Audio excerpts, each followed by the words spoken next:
Thanks for tuning in today. I'm Dr. Nick, the Incrementalist. Join me as I seek out the small incremental changes being applied in other industries that we can learn from and that can be applied in healthcare.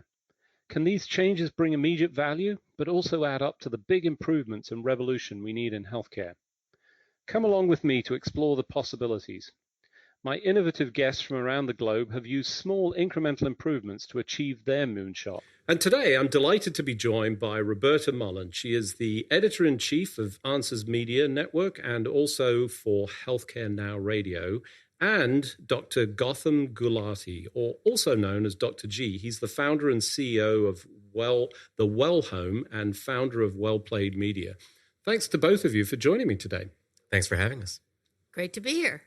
So we're at Vive. We're doing a wrap-up. This is our opportunity to analyze what we've seen, what we've heard, what we think about the show. I'd like to start by asking, what are your highlights? What have you seen that we've experienced in the past and you go, wow, that was a good opportunity for either some insight or some innovation in the show space? So naturally, I come to these conventions as press, so I'm always looking around, and I have like an agenda as far as like who to go see and everything else. This Vive, we were asked to bring our radio station, so I spent a lot of time in that booth, but I did get to venture out because my beat, I say in health IT, is interoperability, which I think will keep me employed for like the rest of my life, because I'm not sure. Because there's never going to be any? That's correct. I'm here on record. In fact, you can talk about your emoji if you like. Here's my emoji. That's not going to happen. But I always make time to see Mickey Tripathi, the head of the ONC, and he, of course, was a headliner on Tuesday morning, laying out the plans of the ONC, which I think, through all of the government turmoil and everything else, I think the ONC has been steady and not political and kept to their vision. So I always like to see him. His big news was that we all thought he was going to have the rules that they've been reviewing for some time now. They were going to be out, but he said no. So there's that rule. And then there's your job security right there. He said that's not. And the other person I like to keep in watch is Anish Chopra. Everybody knows Anish Chopra. He's the first CTO of the U.S. and he's into value-based care. He thinks that's going to happen too. He also brings the energy. He does. He does. Yep. You can always say Anish is in the house. You know when he is. Right? He had a great panel because he's so into value-based care. He brought Liz Fowler. She's the current director of CMMI, which is the Innovation Center for CMS. They've changed all the acronyms, but anyway, CMMI. And what he did is he actually invited Liz and the one that she just replaced and a consultant from one that just there. And they talked really candidly how like most of the stuff doesn't work there and that they really have to retool, innovate. Just throwing out a model, what is that doing? A model of delivery. You've got to, they really have to look at like how they're going to be coming to value-based care. That's a really passion of Anish's. And it was enlightening to see that it was, it wasn't like the rah, rah, rah, that's all you hear here. Like there's so much energy, so much, graffiti art. Right. We're there. Right. The signature branding from Vive, right. The graffiti. Right. Yeah. From my perspective, as someone who's been at the forefront of innovation for a couple of decades, I tend to view these types of conferences through that lens.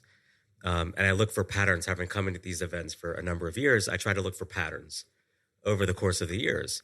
And in looking for patterns, typically I try to see what surprises me from year after year. And so from that lens, in terms of identifying what are the trends versus the fads and what's surprising me, I'm really surprised, to be honest, that there are actually this many companies here this year, just given the way the markets are, for one, right? The dollars are going down. Right. right? Is this, this is how people are spending their money. So I was pretty surprised by that. I'm sure they're getting some value out of that. The other surprise that I think has stuck, I think we had a louder voice, and maybe it's just because of the tweets and just the way Rasu does things, but the care at home model being threaded throughout a number of different companies and organizations, and what that means and what health at home means and how it's getting reimbursed and getting a lot of attention there. So that's had some staying power over the past couple of years. I think what's notable in absence is we don't see Web3 stuff. We don't see blockchain stuff. We don't see any of those sort of buzzwords that have been floating around healthcare for the past couple of years. So another important thing to sort of notice there. And quite surprisingly, Nick, you and I talked about this a little bit. There's only a moderation level of talk around the generative AI and ChatGPT. I mean, it's here, but it's not the dominating conversation, which was a little bit surprising to me. Now, everyone will say that they think it's going to have significant impact, but maybe, as we come to health or we go to Vive next year, maybe we'll see more of that. Yeah, I agree. I mean, I think that was my expectation. I thought I'm trying to think. I think maybe it was telehealth post, the pandemic. Everybody was telehealth. It was telehealth banners, telehealth this. And I thought for sure the marketing teams would go into overdrive and it would be Chat GPT, large language models. We've been doing this. I haven't seen a one. I mean, as you said, a little bit of conversation. And it is. I mean, there's no question this is going to revolutionize. But somebody was asleep at the wheel. That was an opportunity for some hype and buzz, and they missed it. We can talk about some specifics. I mean, there were some companies that incorporated it in a very smart way, but I think also people were careful about not overhyping it in certain ways, but not putting the marketing before the science, as I like to say. Like you gotta. Well, why would they do that now? They've never done it before. Correct on True. that. But I just want to fit in two other things, which I think are notable and really refreshing to see. I think we're starting to get a lot of recognition of seeing women in healthcare, and some of the leaders around organizations like Folks Health and Parsley Health and so forth that are running some interesting organizations. And also the diversity, equity, inclusion, and seeing, some of the health equity conversations really at the forefront. So really enlightening to see that. Yeah, unfortunately, that's on my not going to happen list. The diversity and inclusion? Why do you say that? Equity. Oh. Because I just don't believe unless you have one payer that you can really be equitable. I don't see it happening. I see a lot of people talking. We had a whole hour of it on the stage here, and we understand the problem. I think we understand it more than we did. I think that the people in the industry knew that it was going on. They just didn't want to bring it to the forefront. Right. Why? And now that COVID has really exposed a lot of it, they have to say it. But what's the solution to that? So do you think it's just lip service at this point, just because of the way? I think that everybody's like, they're shocked that it's happening. I'm not. I'm not shocked that it's happening. But what's the solution? How do you get Dr. Nash was on the show with you the other day. He said there's five top medical institutions in Philadelphia. Right? Yep. Philadelphia, and he says the county. So Philadelphia, the city of Philadelphia is in the county of Philadelphia. And he said that county that has that much of the best medical whatever they can get, right? And he says a certain percentage of medicine people even run through Philadelphia at one time of their life, right? That's right. Yep. It is on the bottom. It is so low on the health outcomes of the country. That same county has 3 of the top. Despite the area having the has top, 5. yeah. That particular county has 3 of the top. They can't even do it there? Okay. That to me, that whole thing was like, yeah, that's not going to happen. I in many respects, I agree with you. I mean, I want it to be, right. And I'll play the dumb immigrant because that's what I am. I came into this country and I truly didn't have the insight, and it wasn't a complete revelation, but I will say that the pandemic opened my eyes in ways that absolutely had not. I don't know why I was blind. I'm blinded because I'm white in part, and I'm privileged, and I'm lucky, and I recognize all of that. And it wasn't for not wanting to look. I just didn't see it. And yet I feel like many of these things, we just keep talking about it, and we're not doing it. I mean, well, I think there's different pieces. I mean, we have to define equity, right? Like, what is it just minority populations, underserved populations? Is it, because for me, inclusive of equity is also accessibility and affordability. Access. And so, but seeing things, for example, like I just had a conversation with Vin Gupta, who runs Amazon Pharmacy, and they're introducing generic drugs. They're all about the convenience and accessibility to try to get, couponing, which 85% of the population doesn't utilize, and they just announced that this morning. So, I mean, is it massive progress in terms of is it going to solve all the issues? No. But is it an important one and a small piece to move the needle a little? I think so. In the United States, your care is directly related to the insurance and how you pay. That statement came from Mickey Tripathi at Health. It's a statement that I think is horrible, but true. Your care in the United States is directly related to how you pay. So if you have a good payment, if you have good insurance, you get better care. I'm sorry. Whoa, beat the truck up. No, that's not true. And I'm a case study of that. You don't get great care, even if you have a fantastic insurance. I got that, and they denied it. I'm teasing. Care. I'm teasing a little bit. I get that, but I'm just saying we're not talking apples and no. oranges. I know. Yes, that's part of it. That's right. But I mean, to your point, I would say Amazon. I haven't seen what they've done. It's still relatively new. The person I would call out that is trying, and maybe this doesn't satisfy the equity, but it's Cost Plus, Mark Cuban's piece. And he's not solving the actual problem. He's just pulling everything out that he can. He took 100, now he's extended it. That's a huge deal in my mind. And I think that does start to answer it, although maybe that's not even dry. But I mean, even my comparisons, I'm seeing the numbers and I'm going, how is this even possible? I'm hoping that the numbers he's coming up with are affordable for people that don't ordinarily have it. And it's all cash. So in that sense, it's those that don't have access, that don't have a plan, because, of course, we wrap drugs up into the health insurance. And even in conversations with the leaders of Volks Health, which, for those who aren't familiar with it, provides sort of a hyper-specialized clinic care for the LGBTQ community. I mean, they're taking their model and going from direct-to-consumer to an enterprise-based approach. So they're utilizing it as a member benefit in organizations, which we all know our insurance typically comes from employer-based or employer-sponsored insurance. I have a big bee in my bonnet about that. But right, I mean, that's a separate issue in and of itself. Right. But if that's how we are getting covered and we get our services, offering that type of service to that underserved population, I think is a move. It's a move forward. I think it's a plus. I mean, again, I don't think it's a massive, massive issue. Sure, but at least seeing micro innovations around certain areas, I think, are interesting to. I mean, it's refreshing to see. But it's insurance, and those who have money can utilize it. Sure. Right, but even step back to wellness. All right, so what are we doing about wellness? I mean, if we had wellness in this country and that was a priority, then we would have less problems on the other side. I mean, people are.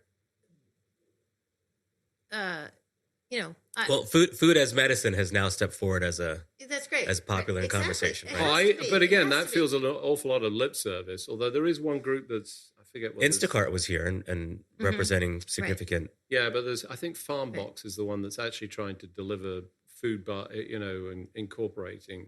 Look, I'd love to talk about this, but I do want to sort of get back to some of the show and the good and the bad. I'm going to pick something a little bit trivial, but it's a bit like a hospital. If you mess up the entryway and the first interaction that people have, you're going to get patients that are really unhappy. And I would say the same about conferences. In this particular instance, they got the food wrong here. Yeah. I never got any food for the last 3 days. I've been starving because I couldn't stand in that line. I mean, partly I can't stand for that extended period of time. And, the little pop-ups, I couldn't bloody find them. What the hell was wrong with that?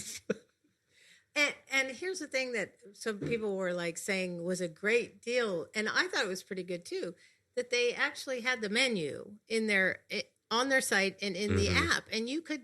I knew everything that they were serving, so I knew. Did where you? I didn't find that. Oh, well, that was my failure. Sure. It was in the app, and there were a couple of signs floating around. We're going to tell you that was your favorite because there was food all over. Okay, so the geek the booze was flowing, the food was there. That's right. The booze was flowing. There was no problem with booze. You could get plenty of that. It was just the hot food seemed to be. They did a good job with advertising what they were going to have. Like a week ago, I was looking at it. Now, whether it was good or bad, I mean that's personal preference. You're not gonna please everyone. No, right. There's no commentary on the food because I didn't taste any of it. I saw you eating sushi. Oh, I did find the sushi. That was not bad. That's not bad. Wait, they were offering sushi here? Yeah. See, you didn't find it. You said I was bad. So I saw you eating sushi, Dr. Nick. But to the point of could there be healthier options at a health conference? Yes. I mean, I didn't see a lot of. I mean, I saw a bunch of cookies, chips. Yeah, after the in-betweens, when they brought out the desserts after. You didn't see those? No, tables? I did not. Oh, my God. I saw somebody post a red velvet cake that kept scrolling on the screen all the time. I missed that one too. Yeah. Oh, yeah. They had baklava yesterday. They had all those I missed that too. Yeah. Oh, look at you. You clearly found it all. Of course. I bet this is like, we have to remember, Health and Vive, they're the same conference and by the same people and everything. And I've been going now for like 6 or 7 years. They don't stray from their patterns, right? All right. So lowlights for you guys? Lowlights. What could they do better? What as a conference or as companies? Just conference or even companies that got it wrong in. I mean, I think there's going to be a massive attrition between now and the next conference. Oh, got to be. There has to be. It's going to be a little shakeout. The cost of capital was near zero for the past decade. Lot of noise entering the market. Not saying that they're bad products. There's probably bad execution for a lot of them. But we'll start to see a shakeout, and I think it's needed. It definitely is needed, not least of all because I can't keep track of all the names. We've run out of names for all this stuff for me to know what's going on. At least, and if I'm going to pick on the companies, not a lot of companies do good on signage. I mean, this is a FedEx society. You need instant bullet points, and I'm not seeing those. And that's what I'm walking around. And most of the time I see people on their phones, and lots of people talk about this. They're not engaging. There's the odd person that says, "Hi, Nick," and do I know the them? health companies don't know how to be creative and don't know how to tell stories. And it's just the nature of the beast. Right. And if one company can figure that out, I'd probably stand out on that floor. But yeah, exactly. Because when I walk through my two things, it's exactly like I get probably 150 to 200 emails a day from PR people, okay, that are pitching me something to do in the news. And first of all, if I don't recognize your name, you're down. And the second thing is I will read the subject line. If I don't know what you're talking about in the subject line, why would I open the thing? That goes right to the trash. Yep. I walk through here and I literally am walking, very slowly walking, reading the I know a lot of the companies' names, but when I don't, I'll look and I'll walk by, I'll read what they have, don't know what they do. Not even That's the what I slightest say to myself. Yep. Don't know what they do. I just walk by, I read their sign. Those are the ones that I'll tell you where I struggle. As a doctor, I'm addicted to pens, right?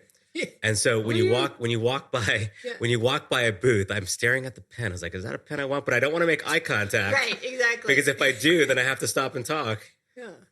Well, I'm going to fess up. So I've broken that habit. I used to collect, but one of the very early conferences I went to, and one of the things that happened at the company I was at, a lot of people didn't get to go and were quite envious. These heydays and there was some fantastic. Right. So my first day was dedicated to running the floor and just picking up everything.